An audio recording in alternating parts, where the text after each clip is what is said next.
diemžēl es šovakar nevaru būt klātienē, jo tieši šajā laikā notiek arī 2 gadus lielākais pasākums manā jomā, Minhenē.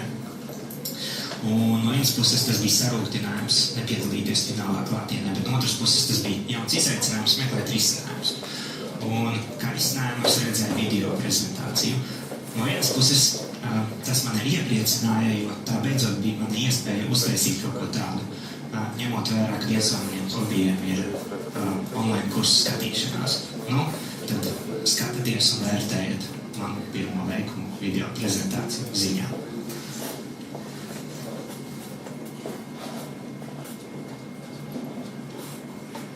Labi, vienkārši. Pēc būtības viss ir vienkārši. Un tāpēc šovakar vienkārši par optiskām metodēm to pielietošanu ādas diagnostikā. Ir manu darba tēma. Vienkāršākā optiskā metode, ar ko mēs iepazīstam plašo pasauli, ir vizuālais novērtējums, mūsu redze. Un informācijas nesējs tur ir gaisma. Un tāpēc sāksim ar vienkāršu optisko eksperimentu no mūsu bērnības. Mēs esam izslēguši gaismu, lai parādītu eksperimentu ar lukturīti, nekas bīstams. Iespīdinot lukturīti bērnību, varbūt esat manījuši, ka pirksts spīd sarkans. Tas ir vienkārši ļoti informatīvs eksperiments. Tas parāda 2 lietas. Vienu, ka gaisma iet cauri ādai, un otrs, ka spīdinot baltu gaismu ādā, tā spektrāli mainās. Tātad balta gaisma, teiksim tā, pārtop sarkanā. No šīs 3 maiņas parāda, ka gaisma ir informācijas nesējs, un to mēs arī varam izmantot optiskās metodēs. Uz ekrāna jūs redzat 2 dzimumzīmes, bet jūs apskatīsiet savas rokas, jūs noteikti atradīsiet daudz vairāk dzimumzīmes. No vienas puses dzimumzīmes ir tas, kas izdēļo mūsu ādu. No otras puses, zem dzimumzīmēm dažkārt mēs slēpties arī kaut kas jauns, piemēram, ādas veizes. Un ādas diagnostikā viens no uzdevumiem jautājumiem ir, kā atšķirt labās dzimumzīmes no ļaunajām dzimumzīmēm. Tagad es jums piedāvāju uzspēlēt dakterīšus.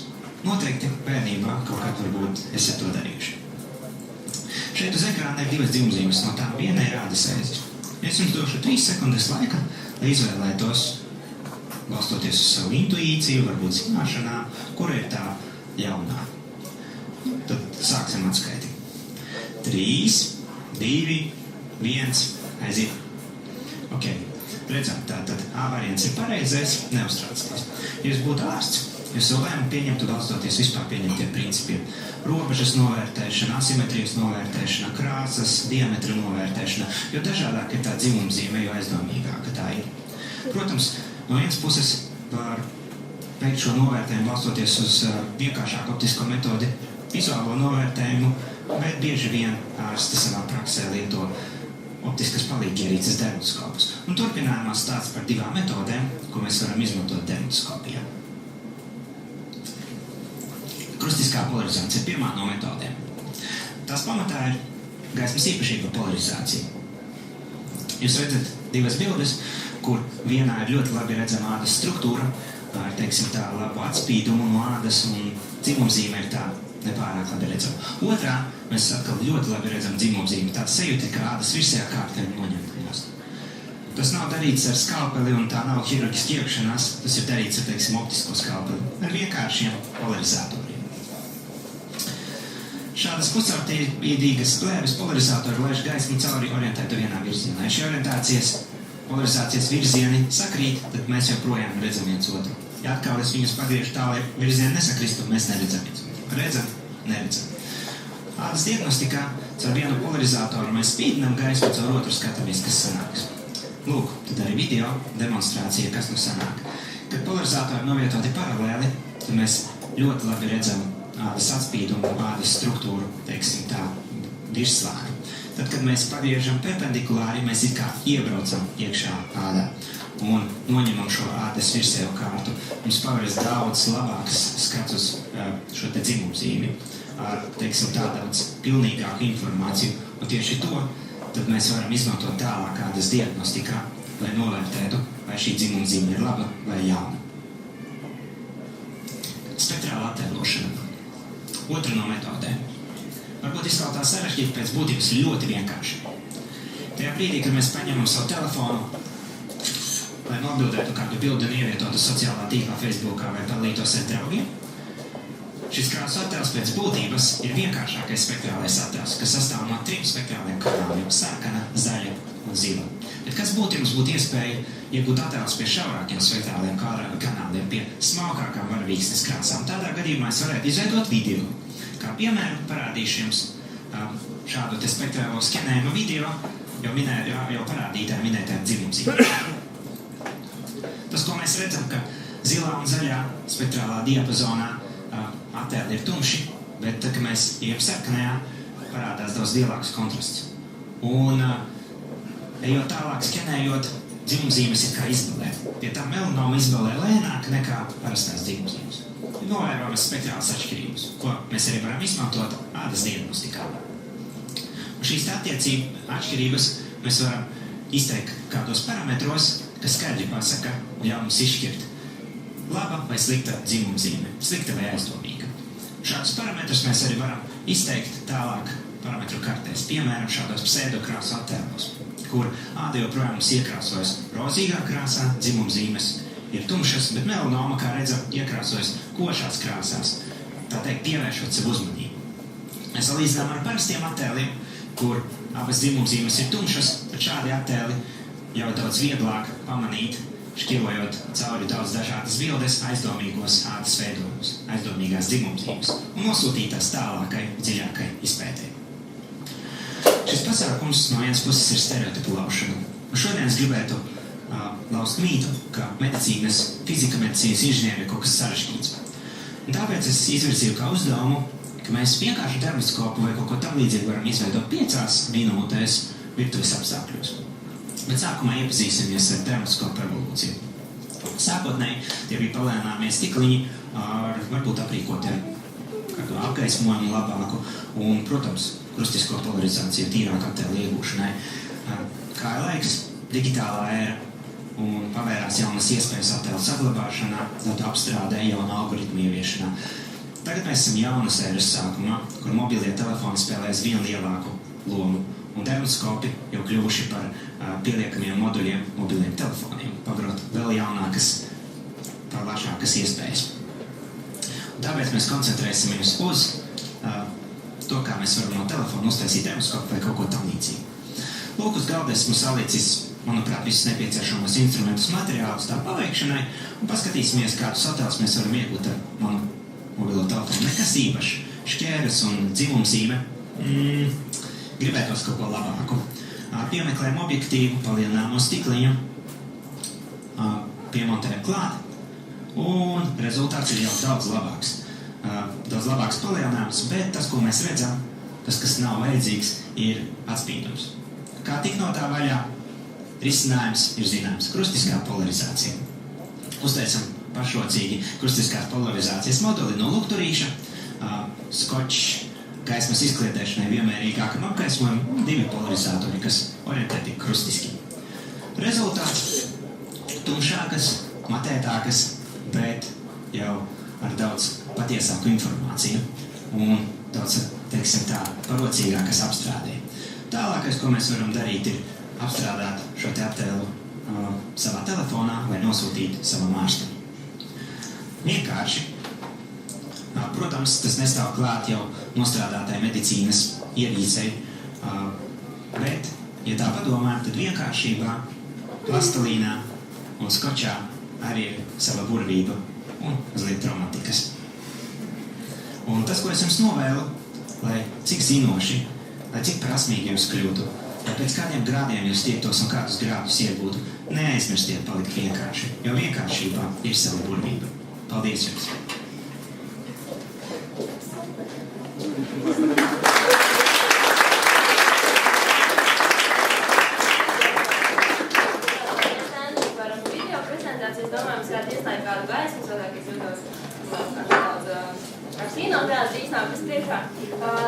Bet mēs neizpaliksim bez jautājumiem, un jautājumus mēs varēsim Dainim uzdot caur Skype. Mēs Daini redzēsim tūlīt šeit uz lielā ekrāna, tāpēc jautājumus lūdzu uzdodiet pa vienu, bet ir arī Dainis. Čau, Daini, tu mani dzirdi? Labvakar, Latvijā. Daini, tu mūs dzirdi labi? Nē, Daini, mēs slikti dzirdam, Daini, mēs Es nezinu. Tagad mēs tevi labi dzirdam. Vai tu dzirdi mūsu? Labi dzirdam. Ok. Dzirdu. Jā, es redzu pirmo roku tur aizmugurē Katšokungs. Nu tad tā ļoti skaļi lūdzu. Laimēs, labdien, prieks skatīties šo foršu prezentāciju. Vienīgais jautājums, kur es savu virtuvi vai dabūt tos polarizātorus? Jā, nu, es nezinu, nu, manā virtuvē tādi atrodas. Vēl jums nav, jā. Nu, es varu paldies pat. Vēl kāds jautājums? Jā, Mika, lūdzu. Čau, Daini. Saki, lūdzu, kas bija īsti tā novitāte? Tas bija telefona piestiprinātājs, nu, štruntiņš vai kas cits? Paldies. Nē.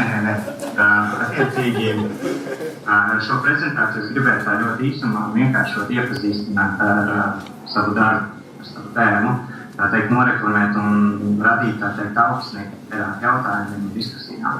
Un tā novitāte vairāk slēpjas tajā daļā, kas bija par spektrālu attēlošanu. Tur bija arī parādīti daži dati, ko es kā reizi vakar prezentēju šeit konferencē.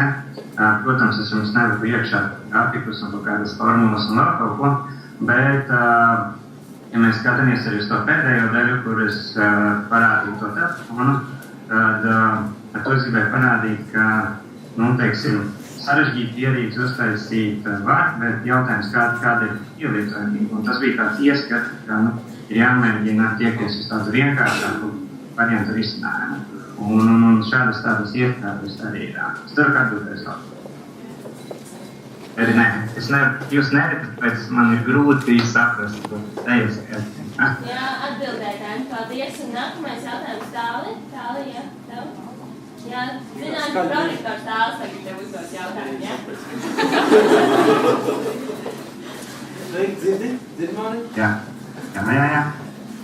Tomēr turpinot to jautājumu tieši par tavu doktora disertāciju. Jā. Kas ir tas, ko tu beigsi savā doktora disertācijā? Vēlreiz to beigt. Kas ir tas specifiskais, ko tu savā doktora disertācijā beigsi? Jo šī prezentācija, protams, bija interesanta, stāstīja tādas, nu, fizikā, nu, zināmā mērā zināmas lietas, ja tavu doktora disertāciju, uz ko viņi orientējās? Tā ir par spektrālu attēlošanu un tās pielietošanu ādas diagnostikā. Nu, no tām metodēm tā spektrāla attēlošana ir tā centrālā, un kā mēs varam to pielietot ādas diagnostikā. Viņa sastāv no vairākām daļām, un šī par dzimumzīmē tā ir tikai viena no daļām. Tur ir apakšā arī klīniskais pētījums, kur bija iespēja izmantot spektrālo kameru, veikt klīniskos mērījumus, apstrādāt datus, saprast, kur ir tie pareizie spektrālie kanāli, kurus izmantot, lai pēc tam izveidot kaut kādu, teiksim, tā vienkāršāku metodi. Uz paralēli bija arī pētījums, kā mēs spektrālu attēlošanu varam, teiksim, tā izmantot arī kaut kādu, teiksim, savādāk mākslas novērtējumu, piemēram, tur bija pētījums par asinsvadu veidojumiem, to terapijas monitoringu. Atbildēju? Jā, vēl viens jautājums. Kādi tad ir tie nākamie soļi?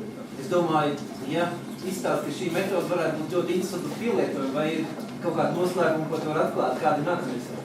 Nākamie soļi, kā es jau prezentācijas beigās arī parādīju, šo telefonu, skatīties, kā mēs šo te rezultātu varam iegūt ar vienkāršākām metodēm. Tas video, kur jūs redzējāt, abas dzimumzīmes noskanētas pie šauriem viņa garumiem, tas ir izdarīts ar dārgu kameru, tas aizņem daudz laika, un, teiksim, tā praktiski, nu, tas nav pielietojams, tas vairāk ir kā pētīšanas nolūkos. Bet tālākais ir vienkārši apsēsties un, teiksim, tā izdomāt vienkāršākus risinājumus, izmantojot krāsu kameras, iemeklējot specifiskus gaismas avotus un tā tālāk. Šādas tādas iestādes jau arī ir, teiksim, tā meklēt risinājumus. Šādi tādi maketi ir tapuši. Tad taisīs savu kompāniju vai pārdos ideju kādu citu? Es nezinu. Jūs pirksiet? Es nevaru, noteikti var atrast investorus. Es jau domāju, ka jau pirksiet. Nākamais jautājums no Ulga Lūdzu. Kas? Smelts Exigent Services Latvijas žūrijas loceklis. Es slikti dzirdu, varētu skaļāk. Mēs varam kaut kā pieregulēt šo priekšējā mikrofonu, ja mikrofons ir pat priekšā. Jā. man kaut kur jāaiziet tuvāk, lai dzirdēt tagad, ja? Mans jautājums ir tāds, vai patiesībā jūs te mūs nemusināt uz blēņām? Tādā nozīmē, ka, teiksim, mēģinot ar kaut kādām vienkāršām metodēm, tomēr pašām sāk kaut ko diagnosticēt, vai mēs neuzņemamies pārāk lielu risku. Jo, teiksim, ja paši kaut ko nepratīsim izdarīt, tad sekas patiesībā var būt tādas, ka mūsu vairs nav. Vai tomēr labāk neiet pie dakteriem, pie nopietnām aparatūrām? Nē, tas ir tāds komplekss jautājums, ka mēs runājam par diagnostiku.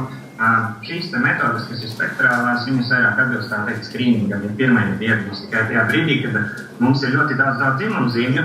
Teiksim, tā jautājums jums, cik bieži jūs esat bijis pārbaudīt savas dzimumzīmes? Laikam nultā. Lūk, tad, ja mums būtu vienkārša metode, ar kuru mēs varētu ātri, teiksim, noskienēt, teiksim, tā noskaidrot, vai šī dzimumzīme ir aizdomīga vai nav, tajā brīdī, ja ir aizdomīga, es eju pie ārsta un mēs veicam dziļāku izpēti. Šī metode, manuprāt, nevar uzskatīt par tādu, ka es nomēru un es uzskatu, viss ir kārtībā, vai jāgriež ārā, vai jāiet lūkties, pazīst vai kaut kas tādu. Un šis ir tas pirmais solis, lai teiksim, tā liela kvantumu informācijas ātri un viegli un lēti tā nozīmētu. Lai mēs jau teiksim, laicīgāk varbūt zinātu, ka ir kaut kas aizdomīgs un ir jāpārbaudīs. Pareizi arī bija teikts, ka vienkāršas metodes.